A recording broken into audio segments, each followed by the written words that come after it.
shit. Oh shit. Are we really about to get Luffy versus Big Mom? Oh my god, dude. Like, hunger pain Big Mom versus Luffy. Whoa. That can't happen. Luffy ain't strong enough to fight her. Luffy ain't strong enough to fight her, and like Katakuri's already said, he's gonna bring back Luffy. Like, what the actual hell, dude? Like, Oda is just like stacking the box. I thought for certain they're about to pull this shit off. I thought they're gonna get off the island. I thought everything was good. And the reason why is, like, you know, you see them running. Nami is on Jinbe's shoulder. She had the quick thinking. She cut Lola's Vivre card in two. And so she gets the big bosses to do some woods. And she's got all the Straw Hats on there. And I'm thinking, damn, okay, they're about to pull this off. So what, the person has the information and he's radioing it back to Big Mom's forces. They're not gonna be able to catch up this quickly.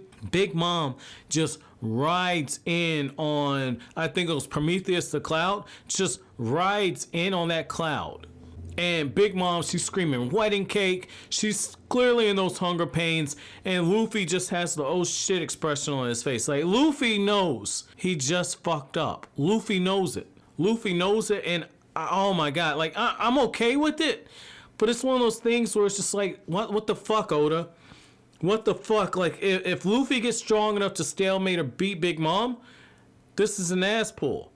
Because unless you're telling me he's got a Gear 5, 6, and 7 hidden inside of him, I don't know how that shit happens.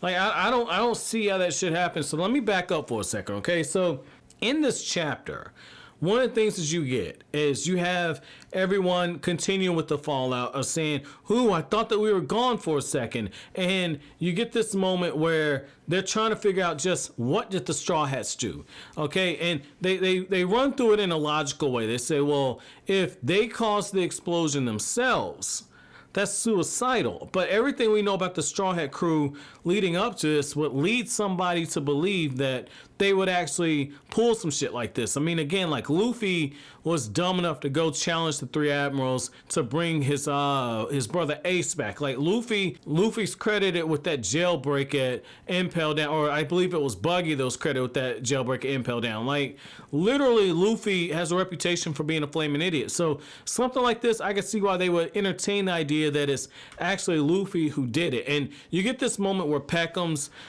just shows up and he's like, look, you know, Jinbe played you guys. And like, basically Peckham's is saying, hey, my name is, I'm a snitch, aka I'm telling. He's like, look, you know, Jinbe quit in order to join the Straw Hats, but he reneged on it so he could give his Sun Pirates an opportunity to escape. That's why he did this shit. And even Katakuri says, you know what? That makes a lot of sense. That makes a lot of sense that he would pull something like that. That's a really good strategy. He says, okay, well, we'll have one group go after Germa 66.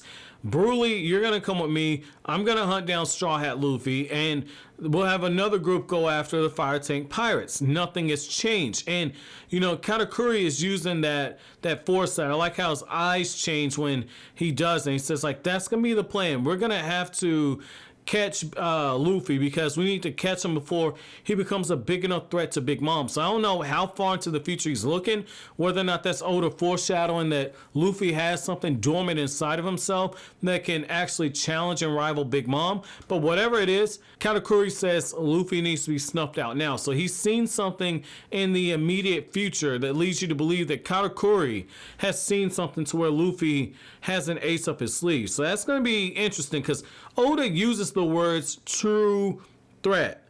Not a threat one day, but a true threat.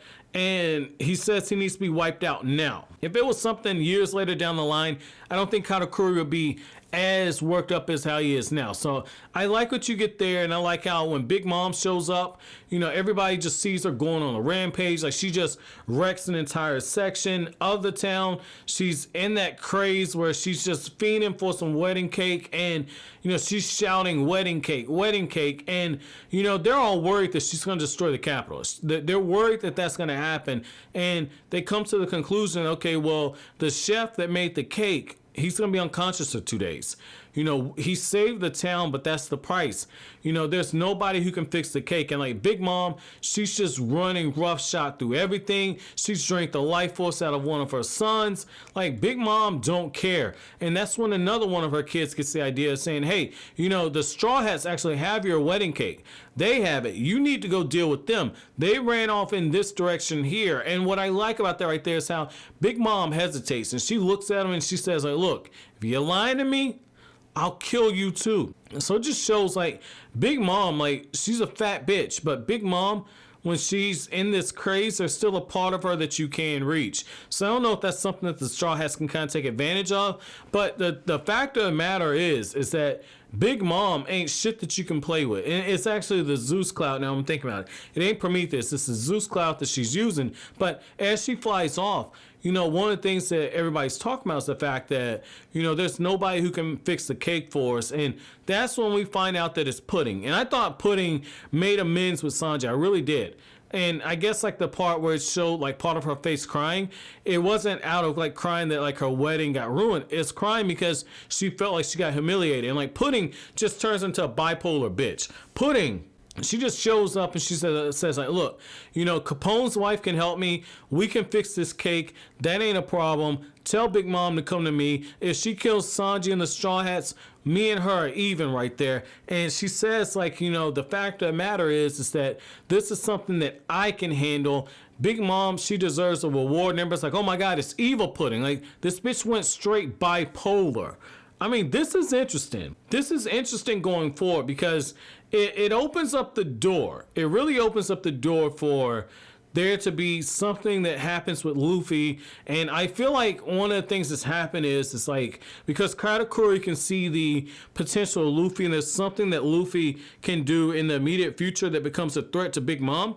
I feel like this is Oda linking Katakuri and Luffy together. Whether or not I'm reading too much into that, I mean, we'll have to wait and see. But my chapter question for you guys is, at this point in the story, did you honestly think that Luffy could serve to be a true threat to Big Mom in this moment? Did you think it was more so Katakuri didn't see power in Luffy, but he saw Luffy coming up with or taking part in some type of a plan that can bring down Big Mom? Let me know where you guys were at this point in the story. But so always, guys, if you like anything I had to say, don't forget to comment, rate, subscribe, and share. Thank you so much for watching all the way to the end. Have an awesome day, guys.